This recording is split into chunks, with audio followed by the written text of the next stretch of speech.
그 꼬락서니로 여기 돌아다니면 내가 얼마나 창피한 줄 아세요? 백화점 복도에서 며느리가 시어머니를 밀쳐냈습니다. 초라한 옷차림의 60대 여성이 바닥에 주저앉았죠. 주변 사람들이 수군거렸지만 아무도 나서지 않았습니다. 며느리는 시어머니를 지하방 사는 천덕꾸러기 취급했어요. 명품 브랜드 과장이 된 자신에게 방해되는 존재였으니까요. 하지만 며느리는 몰랐습니다. 이 여자가 20년 동안 준비해온 완벽한 복수를, 그리고 자신이 곧 모든 것을 잃게 될 거라는 사실을요. 이번 영상에서는 며느리에게 20년간 무시당하던 시어머니의 치밀한 복수극에 대해서 들려드리겠습니다. 지금부터 이야기를 시작하려고 합니다. 이야기를 시작하기 전에 구독과 좋아요 한 번씩 눌러주시면 정말 큰 힘이 됩니다. 여러분이 어디에서 듣고 계신지도 댓글로 짧게 남겨주시면 반갑게 인사드리겠습니다. 지금부터 이야기 시작합니다. 오후 2시 서울 강남 프리미엄 백화점. 한 춘자는 낡은 베이지색 가디건과 해진 운동화 차림으로 백화점 입구에 서 있었습니다. 60대 중반의 나이지만 허리는 곧았죠. 하지만 옷차림만큼은 주변 사람들과 너무나 대조적이었어요. 어머님 뭐 하세요? 빨리 안 들어오시고. 날카로운 목소리가 들려왔습니다. 35살의 며느리 선영이었죠. 명품 핸드백을 든 그녀는 짜증 섞인 표정으로 춘자를 재촉했습니다. 아, 네. 지금 갑니다. 춘자는 고개를 숙이고 며느리를 따라갔어요. 백화점 로비로 들어서자 춘자는 잠시 주변을 둘러봤습니다. 천장의 샹들리에, 대리석 기둥, 구석구석에 CCTV 위치, 모든 게 낯설지 않았어요. 그녀는 마치 설계도를 보듯 공간을 훑었죠. 입가에 아무도 모를 작은 미소가 번졌습니다. 오늘 VIP 라운지 앞에서 기다리세요. 절대 안으로 들어오시면 안 돼요. 알겠죠? 선영은 엘리베이터 앞에서 차갑게 말했습니다. 춘자는 고개만 끄덕였어요. 8층 VIP 라운지 앞. 1시간쯤 지났을 때 백화점 직원이 다가왔습니다. 저기요, 여기서 뭐 하세요? 아, 저는 오선영 과장님 시어머니입니다. 여직원은 놀란 표정을 지었습니다. 그때 라운지 문이 열리고 선영이 나왔어요. 어머님, 여기서 뭐 하세요? 1층에서 기다리라고 했잖아요. 목소리가 높아졌습니다. 일부러였죠. 주변 직원들이 고개를 돌렸습니다. 아, 미안해요. 내가 잘못 들었나 봐. 김 대리, 박 대리 이분은 우리 집 지하방에 사시는 분이에요. 제 시어머니긴 한데 좀 알죠? 사정이 있으셔서. 오늘 병원 간다고 해서 어쩔 수 없이 데려온 거예요. 선영은 일부러 큰 목소리로 말했습니다. 직원들이 수군거리기 시작했어요. 어머님, 지금 당장 나가세요. 1층에서 기다려요. 선영이 춘자의 팔을 잡았습니다. 엘리베이터 앞 CCTV가 정확히 비추는 위치에서 선영이 다시 불렀어요. 다음부터는 절대로 여기 얼씬도 하지 마세요. 알겠어요. 진짜 창피해서 미치겠네. 그 꼴로 여기 돌아다니면 내가 얼마나 망신당하는지 아세요? 사람들이 다 쳐다본다고요. 미안해요. 다음부터는 조심할게. 조심이 아니라 아예 오지를 마세요. 제발 좀, 나 승진 앞두고 있다고요. 선영의 목소리가 커지더니 순간 춘자의 어깨를 확 밀쳤습니다. 춘자는 비틀거리며 뒤로 물러났고 손에 들고 있던 가방이 바닥에 떨어졌어요. 춘자는 황급히 바닥에 무릎을 꿇고 물건들을 주워 담았어요. 엘리베이터를 기다리던 사람들이 이쪽을 쳐다봤죠. 춘자는 문득 고개를 들어 천장을 봤습니다. 바로 위 CCTV가 이쪽을 정확히 향하고 있었어요. 녹화됐어. 춘자는 속으로 중얼거리며 천천히 일어났습니다.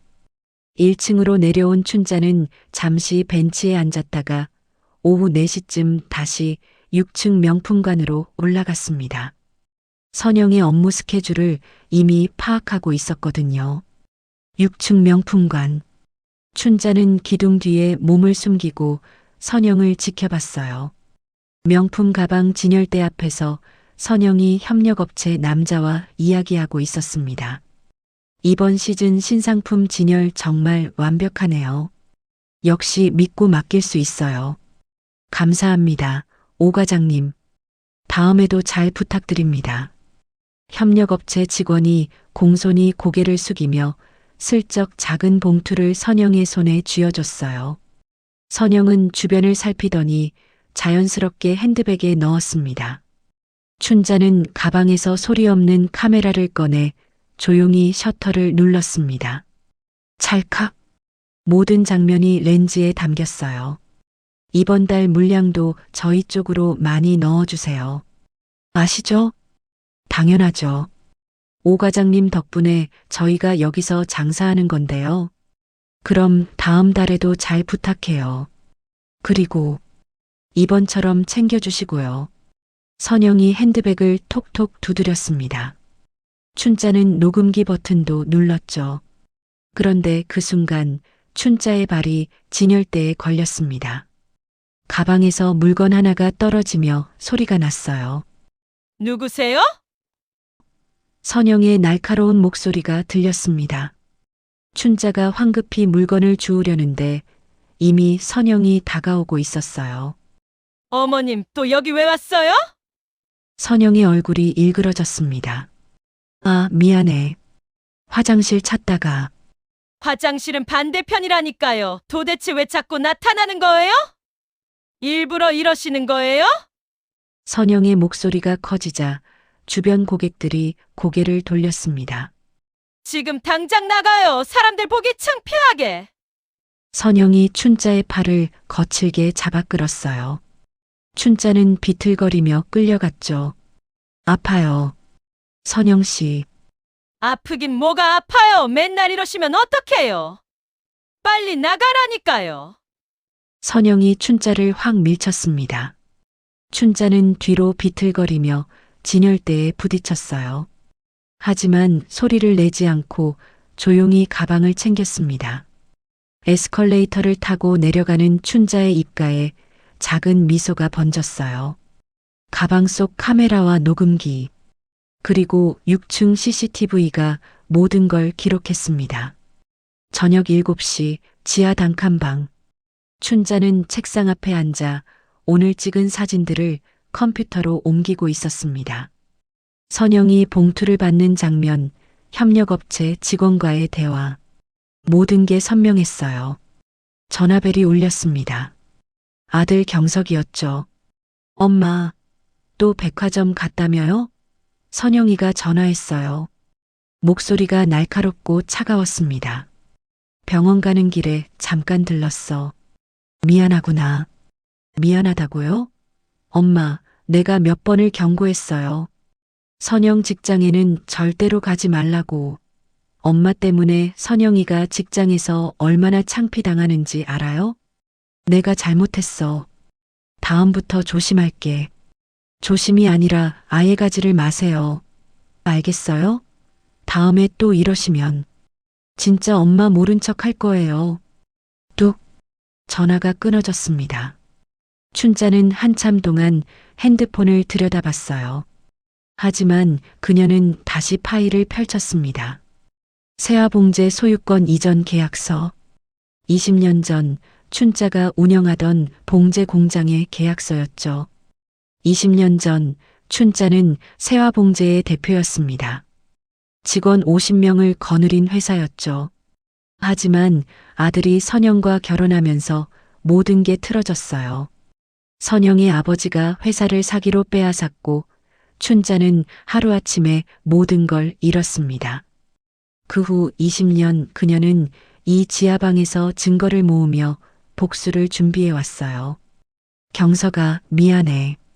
하지만 엄마도 어쩔 수가 없어. 춘자는 책상 서랍에서 작은 USB를 꺼냈습니다. 20년간 모은 모든 증거가 담긴 USB였죠. 사흘 후 춘자는 다시 백화점에 갔습니다. 1층 로비 벤치에 앉아 있는데 옆에서 목소리가 들렸어요. 70살쯤 되어 보이는 할머니였습니다. 화려한 스카프를 두른 윤말레였죠. 저번에 명품관에서 봤잖아요. 그때 젊은 여자가 아가씨를 밀치던데 제가 걱정했었거든요. 윤말레가 춘자 옆에 앉으며 자기소개를 했습니다. 윤말레예요. 이 백화점 30년 단골이죠. 한춘자라고 합니다. 춘자 씨, 그 후로 괜찮았어요? 그때 밀린 거 보고 제가 얼마나 화가 났는지 몰라요. 괜찮습니다. 익숙한 일이에요. 익숙하다니 자주 당하신다는 얘긴가요? 혹시 며느리예요? 춘자가 고개를 끄덕이자 윤말레는 한숨을 쉬었어요. 그냥 참고만 있을 거예요? 가만히 있지는 않을 겁니다. 춘자의 목소리에 힘이 실렸습니다.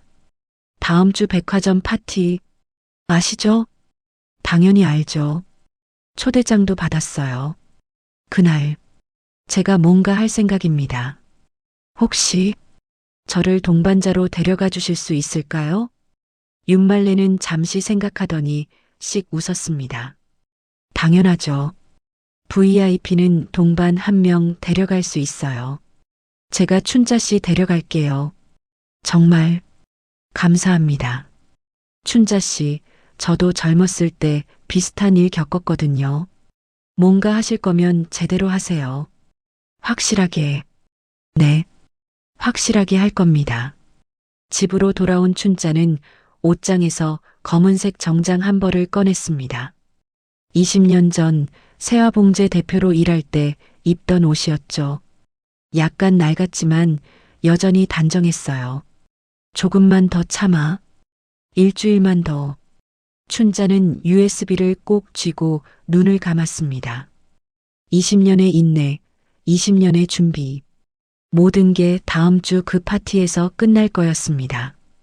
다음 주 토요일 저녁 6시 백화점 8층 파티장. 크리스탈 샹들리에가 빛나고 100여 명의 하객들이 샴페인 잔을 들고 담소를 나누고 있었습니다. 입구에 춘자가 나타났습니다. 20년 전 입던 검은색 정장 차림이었어요. 깔끔하게 다림질된 정장, 단정하게 빗은 머리, 옅은 립스틱. 윤말레가 입구에서 손을 흔들었습니다. 춘자 씨, 여기요. 화려한 와인색 드레스를 입은 윤말레가 춘자의 팔을 끼었어요. 와, 춘자 씨, 완전 달라 보이네요. 감사합니다. 오늘 덕분에 여기 올 수 있었어요. 두 사람은 파티장 안으로 들어갔습니다. 저 멀리 선영이 화려한 빨간 드레스를 입고 하객들 사이를 누비며 인사하고 있었어요. 자신감 넘치는 미소가 가득했죠. 춘자는 구석 테이블에 앉아 조용히 시간을 기다렸습니다. 가방 속 USB를 꼭 쥐며 무대 위 시계를 확인했어요. 7시쯤 춘자는 화장실에 다녀오기 위해 자리에서 일어났습니다. 복도를 걷는데 갑자기 뒤에서 날카로운 목소리가 들렸어요. 어머님, 여기 어떻게 왔어요? 설마 몰래 들어온 거예요? 춘자는 천천히 돌아섰습니다. 선영이 서 있었어요. 얼굴이 창백하게 굳어 있었죠. 초대장도 없으면서 어떻게 들어왔어요? 불법 침입이라고요. 윤말레 씨 동반으로 왔어요. 문제될 게 없어요. 문제될 게 없다고요. 진짜 웃기네. 지금 여기가 어딘 줄 알고 왔어요? 내 인생 걸린 자리라고요. 제발 좀 나가요. 선영이 춘자에게 다가왔습니다. 어머님, 지금 당장 나가세요. 안 그러면. 안 그러면 어쩔 건데요? 춘자가 처음으로 반문했습니다. 선영은 당황한 표정을 지었어요. 뭐라고요? 감히 나한테 대드는 거예요, 시어머니 주제에? 대드는 게 아니에요. 나도 정식 초대받고 온 손님이라고요. 손님, 진짜 웃기네. 지하방 사는 주제에 무슨 손님이에요? 그 꼴로 여기 들어온 것만으로도 감사해야 할 판에. 선영의 목소리가 커졌습니다. 복도를 지나가던 사람들이 고개를 돌렸어요. 내가 어떻게 말하든 그게 뭔 상관이에요. 어머님은 그냥 집에만 처박혀 있으면 되는 거예요. 왜 자꾸 나타나서 내 인생 망치려고 해요? 창피하게 만든다고요? 있는 것 자체가 창피하다니까요. 그 꼴로 여기 나타나면 내가 사람들한테 뭐라고 보여요? 빈민가 시어머니 둔 과장이라고 수군거린다고요. 선영이 한 걸음 더 다가왔습니다. 그리고는 춘자의 어깨를 확 밀었어요. 지금 당장 나가요. 춘자는 뒤로 비틀거렸습니다. 복도 벽에 등이 부딪혔어요. 그 순간 파티장 문이 열리고 윤말레가 나왔습니다. 아, 지금 뭐 하는 거야? 윤말레가 큰 소리로 외쳤습니다. 선영은 깜짝 놀라 뒤를 돌아봤어요. 당신 누군데 남의 가족 일에 끼어들어요?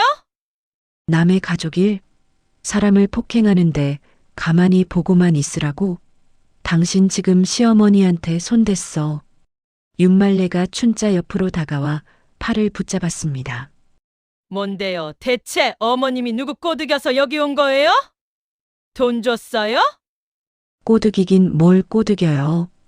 내가 정식으로 초대한 거야. 내 동반자라고. 동반자요? 할머니가 왜 남의 시어머니를 무슨 관계예요? 할머니라고? 네, 나 윤말레야. 이 백화점 30년 VIP 고객이라고. 너희 사장도 나한테 고개 숙이는 사람이야. 감히 말 함부로 하지 마. 윤말레의 목소리에 힘이 실렸습니다. 선영의 얼굴이 창백해졌어요. 그건 죄송합니다. 제가 몰라 뵙고. 몰라봐도 너무 몰라보네. 시어머니한테 그게 뭐 하는 짓이야? 밀치고 욕하고 폭행까지. 내가 다 봤어. 증인 있다고. 그게 오해예요. 제가 실수. 오해? 실수? 웃기지 마. 내가 똑똑히 봤다고. 그리고 저기 CCTV도 다 찍혔을 거야. 이거 경찰 신고감이야. 윤말레가 천장을 가리켰습니다. 복도 CCTV가 이쪽을 향하고 있었어요. 선영은 얼굴이 더욱 하얗게 질렸죠. 7시 30분 파티장 조명이 어두워졌습니다. 무대 스크린에 불이 들어왔어요. 백화점 사장이 마이크를 잡았습니다. 자, 이제 오늘의 하이라이트인 리뉴얼 홍보 영상을 보시겠습니다. 하지만 몇 초 지나지 않아 영상이 뚝 끊겼어요. 화면이 검게 변했죠. 뭐지? 선영은 당황해서 음향 담당에게 달려갔습니다. 야, 지금 뭐 하는 거야? 빨리 다시 틀어. 과장님, 이상한데요. 자동으로 다른 파일이 재생되고 있어요. 그 순간 스크린에 새로운 영상이 떴습니다. 백화점 8층 복도 CCTV 영상이었어요. 날짜는 일주일 전. 선영이 춘자의 어깨를 밀치는 장면이 또렷하게 보였죠. 파티장이 술렁이기 시작했습니다. 영상은 계속 이어졌어요. 선영이 춘자를 지하방 사는 사람이라고 놀리는 장면, 춘자의 가방을 바닥에 떨어뜨리는 장면. 저거. 선영의 얼굴이 하얗게 질렸습니다. 영상이 바뀌었습니다. 이번엔 6층 명품관 CCTV였어요. 선영이 협력업체 직원으로부터 봉투를 받는 장면이 나왔습니다. 헉! 파티장 곳곳에서 탄성이 터져 나왔습니다. 한 번이 아니었어요. 영상은 계속 이어지며 지난 6개월간 선영이 받은 뇌물 장면들을 보여줬죠. 이건 조작이에요. 누가 이런 짓을 한 거예요. 선영이 소리쳤습니다. 하지만 목소리는 떨리고 있었어요. 영상이 끝나고 스크린에 문서들이 나타났습니다. 선영명의 은행 계좌 거래 내역이었어요. 매달 일정 금액이 입금된 기록, 협력업체로부터 받은 리베이트, 허위 계약서 사본. 조명이 다시 켜졌습니다. 춘자가 천천히 자리에서 일어났어요. 모든 사람들의 시선이 그녀에게 쏠렸습니다. 저 한춘자라고 합니다. 춘자의 목소리가 파티장에 울려 퍼졌습니다. 오선영 과장의 시어머니입니다. 그리고 세화복지재단 이사장입니다. 파티장이 다시 한번 술렁였습니다. 세화복지재단은 이 백화점의 최대 주주였거든요. 세화복지재단이요? 그 재단 이사장이 저 할머니였어? 백화점 사장이 황급히 춘자에게 다가왔습니다. 얼굴이 창백했어요. 이 이사장님, 정말 이사장님이십니까? 네. 오랜만이네요, 사장님. 20년 만에 이렇게 인사하게 됐군요. 사장은 깊게 허리를 숙였어요. 춘자는 선영을 바라봤습니다. 선영은 믿을 수 없다는 표정이었어요. 시어머니가 재단 이사장이라고요? 거짓말이죠? 거짓말? 나도 한때는 이 백화점 최대 주주였어요. 당신 아버지가 내 회사를 빼앗기 전까지는 말이에요. 춘자의 말에 파티장이 조용해졌습니다. 20년 전 당신 아버지는 내 회사를 사기로 빼앗았어요. 사문서 위조, 계좌 조작, 증인 매수까지 온갖 더러운 짓을 다 했죠. 모든 증거가 있어요. 춘자는 가방에서 USB를 꺼내 높이 들었습니다. 여기 20년간 모은 증거가 다 들어있어요. 당신 아버지의 범죄 기록, 그리고 당신이 받은 뇌물까지. 이제 당신 인생도 끝이에요. 선영의 다리가 휘청거렸습니다. 아니에요. 이건 함정이에요. 시어머니가 날 함정에 빠뜨린 거예요. 함정? 웃기지 마. 당신이 나한테 한 짓 생각해봐. 밀치고 욕하고 사람 취급도 안 했잖아. 이제 다 갚을 때가 온 거예요. 춘자의 목소리가 처음으로 높아졌습니다. 20년간 참아온 감정이 터져나왔죠. 그때 파티장 입구가 열렸습니다. 경찰 6명이 들어왔어요. 사람들이 놀라 뒤로 물러섰습니다. 오선영 씨, 뇌물수수 혐의로 동행해야겠습니다. 경찰이 선영에게 다가왔습니다. 선영은 뒤로 물러서며 소리쳤어요. 싫어요. 절대 안 가요. 이건 조작이라고요. 시어머니가 날 모함한 거예요. 조작이 아닙니다. 증거가 확실해요. 계좌 이체 내역, CCTV 영상, 녹취록 다 있습니다. 조용히 따라오시죠. 경찰이 선영의 팔을 잡았습니다. 선영은 발버둥 치며 소리쳤어요. 경석 TL, 경석 씨 어디 있어? 나 좀 도와줘. 제발. 하지만 경석은 파티에 오지 않았습니다. 출장 중이었거든요. 어머니 제발요. 이러지 마세요. 제가 잘못했어요. 용서해 주세요. 선영이 춘자를 향해 애원했습니다.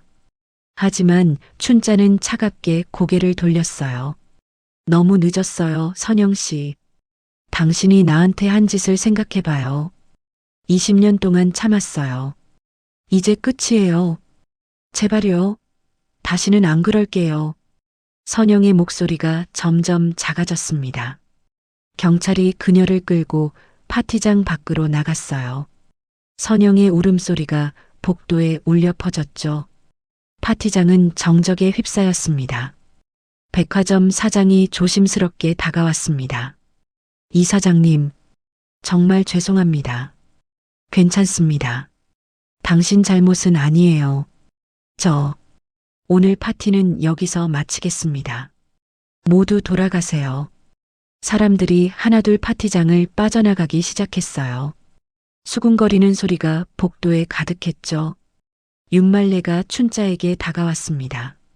춘자 씨, 괜찮아요? 네. 이제 끝났어요. 춘자의 목소리가 떨렸습니다.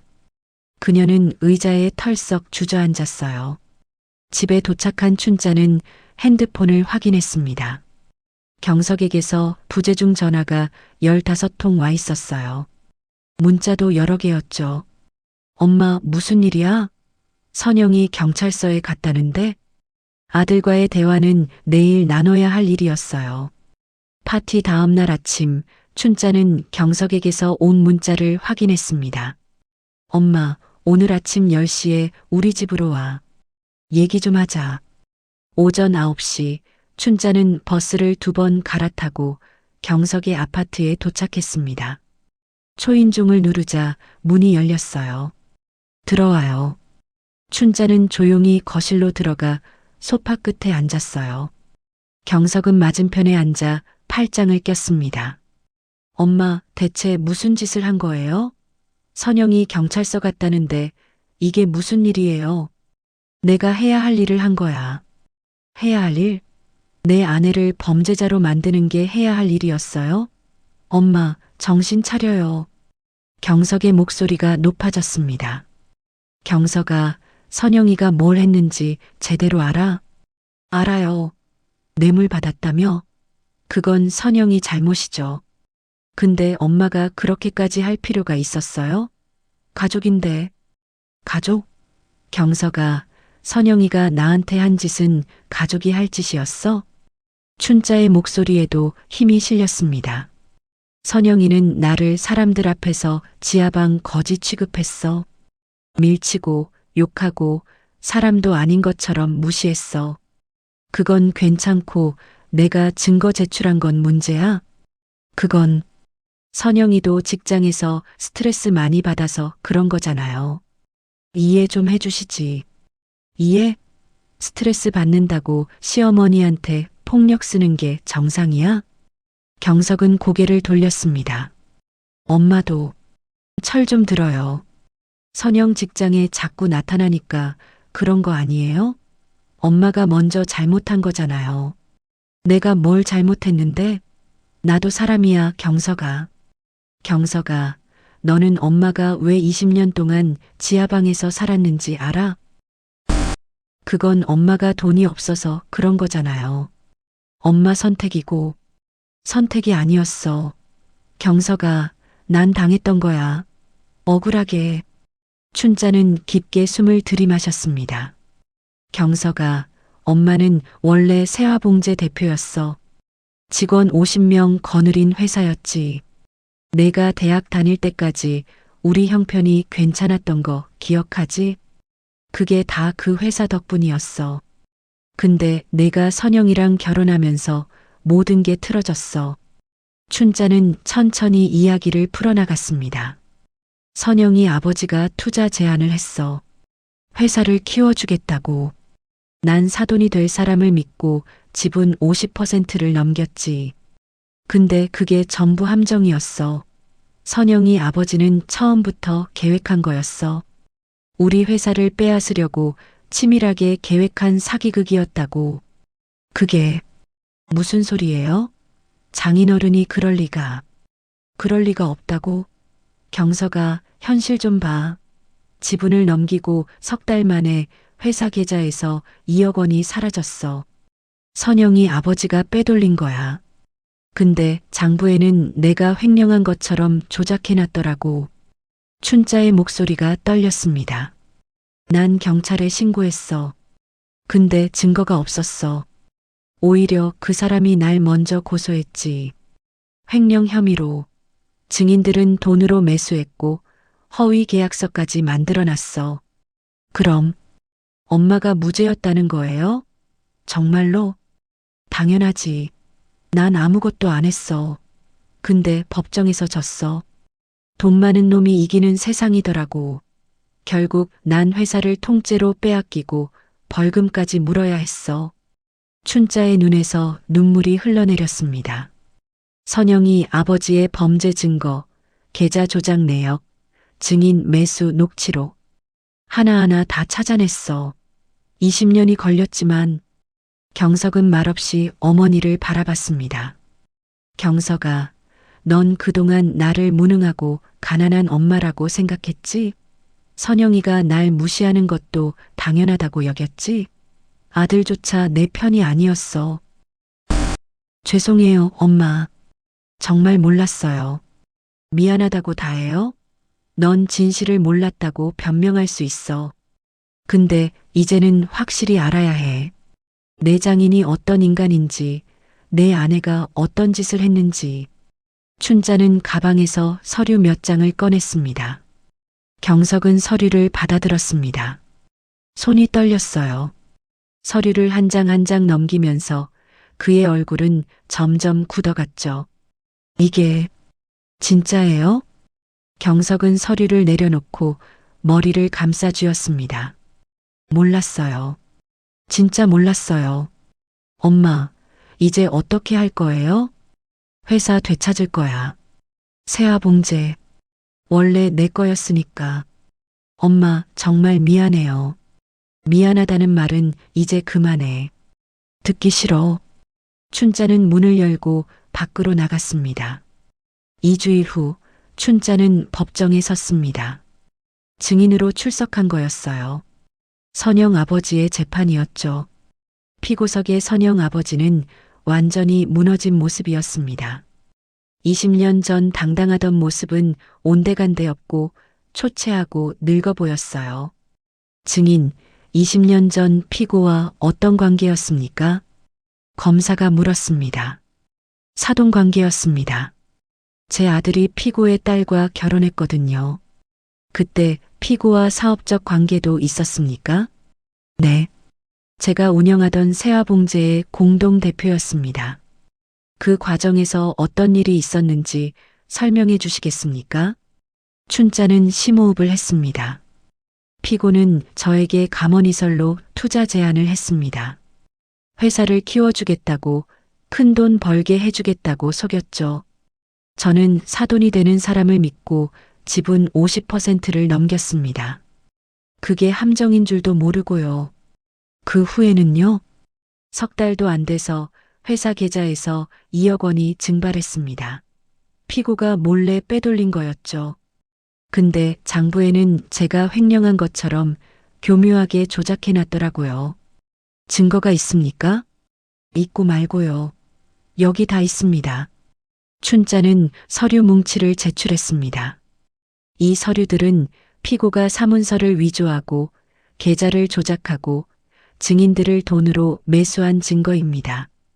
재판장이 서류를 넘기며 얼굴을 찌푸렸어요.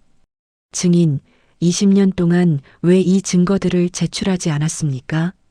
처음에는 증거가 부족했습니다. 피고가 워낙 교묘하고 치밀하게 범죄를 저질렀거든요. 그래서 20년이라는 시간을 들여서 하나하나 파헤쳤습니다. 재판은 4시간 동안 계속됐습니다. 증거 자료가 하나씩 공개될 때마다 방청석은 술렁였어요. 피고 할 말 있습니까? 죄송합니다. 제가 잘못했습니다. 모든 게 제 잘못입니다. 선영 아버지의 목소리는 떨리고 있었습니다. 재판이 끝나고 복도에서 경석이 기다리고 있었습니다. 정말 죄송해요. 제가 아무것도 몰랐어요. 엄마가 이렇게 고생하신 줄 알았어도 어차피 날 안 믿었을 거야. 넌 선영이 편이었잖아. 춘자는 차갑게 말하고 걸어갔습니다. 경석이 황급히 뒤따라왔어요. 엄마, 저 이혼할 거예요. 선영이랑 끝낼 거예요. 춘자는 걸음을 멈췄습니다. 이혼? 갑자기 왜? 더 이상 못 살겠어요. 선영이는 엄마를 그렇게 대했잖아요. 제가 눈이 멀었어요. 정말 잘못 봤어요. 경석의 눈에서 눈물이 흘러내렸습니다. 엄마, 제발 용서해 주세요. 제가 얼마나 한심한 놈이었는지 이제 알았어요. 춘자는 한참 동안 아들을 바라봤습니다. 내 인생이야. 내가 알아서 해. 이혼하든 말든. 춘자는 다시 걸음을 옮겼습니다. 한 달 후 재판이 모두 끝났습니다. 선영의 아버지는 징역 3년을 선고받았고 선영은 징역 1년 6개월의 집행유예 2년을 받았어요. 세화봉제의 소유권은 다시 춘자에게 돌아왔습니다. 오전 9시 춘자는 세화봉제 본사 앞에 섰습니다. 건물은 낡았지만 세화봉제 간판이 달려 있었죠. 춘자는 깊게 숨을 들이마시고 건물 안으로 들어갔습니다. 2층 대표실, 먼지가 쌓인 책상, 낡은 의자. 춘자는 책상 앞에 앉았습니다. 서랍을 열자 오래된 사진 한 장이 있었어요. 세화봉제 창립 기념 사진이었죠. 젊은 시절의 춘자가 직원들과 함께 환하게 웃고 있었습니다. 이제 다시 시작이야. 그때 노크 소리가 들렸습니다. 들어오세요. 문이 열리고 경석이 들어왔습니다. 작업복을 입고 있었어요.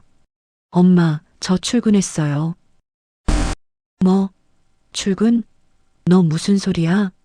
제가 여기서 일하고 싶어요. 아니, 일해야 해요. 밑바닥부터 다시 배우고 싶어요. 경석은 진지한 표정이었습니다. 너 대기업 다니잖아. 연봉도 좋고 다 그만뒀어요. 여기가 원래 우리 회사잖아요. 엄마한테 빼앗긴 회사. 제가 엄마 옆에서 다시 일으켜보고 싶어요. 제발. 경석의 목소리가 떨렸습니다. 춘자는 한참 동안 아들을 바라봤어요. 말이 쉽지. 힘들어. 엄청 힘들 거야. 알아요. 각오했어요. 엄마가 20년 고생한 거 생각하면 이까짓 거 아무것도 아니에요. 춘자는 눈을 감았습니다. 눈물이 날 것 같았지만 참았어요. 알았어. 1층 작업실부터 시작해. 재단도 모르면서 무슨 회사를 일으켜. 기초부터 배워. 네. 진짜 열심히 할게요. 엄마 믿어주세요. 경석이 환하게 웃었습니다. 춘자는 작게 미소 지었어요. 20년 만에 처음으로 아들과 제대로 된 대화를 나눈 것 같았습니다. 경석이 나가고 춘자는 혼자 창밖을 바라봤습니다. 공장 마당에서 경석이 작업복 입은 직원들과 이야기하는 모습이 보였어요. 어색하지만 열심히 배우려는 모습이었습니다. 이제 다시 시작하자. 20년의 긴 싸움이 끝났습니다. 빼앗긴 것을 되찾았고 잃어버린 아들과의 관계도 회복했어요. 앞으로도 쉽지 않겠지만 춘자는 두렵지 않았습니다. 이미 가장 어려운 시간을 이겨냈으니까요. 다음 날 아침 춘자는 일찍 회사에 출근했습니다. 대표실에 편지 한 통이 놓여 있었어요. 경석이 쓴 편지였죠. 엄마, 20년 동안 혼자 버티느라 고생 많았어요. 아들이 몰라줘서 더 힘들었을 거예요. 정말 죄송해요. 앞으로는 제가 엄마 옆에서 도울게요. 절대 다시는 떠나지 않을게요. 사랑해요, 엄마. 마이너스 경석 마이너스. 춘자는 편지를 읽고 눈물을 흘렸습니다. 20년 만에 처음으로 아들에게서 받는 사랑의 표현이었어요. 그녀는 편지를 가슴에 품고 창밖을 바라봤습니다. 해가 떠오르고 있었습니다. 새로운 하루, 새로운 시작. 춘자는 깊게 숨을 들이마시고 일어섰어요. 오늘도 할 일이 많았습니다. 하지만 이제는 혼자가 아니었죠. 아들이 있었고, 친구가 있었고, 되찾은 회사가 있었어요. 20년의 복수는 끝났지만 새로운 인생은 이제 막 시작이었어요. 재미있게 들으셨다면 구독과 좋아요도 부탁드립니다. 오늘도 따뜻한 하루 보내세요.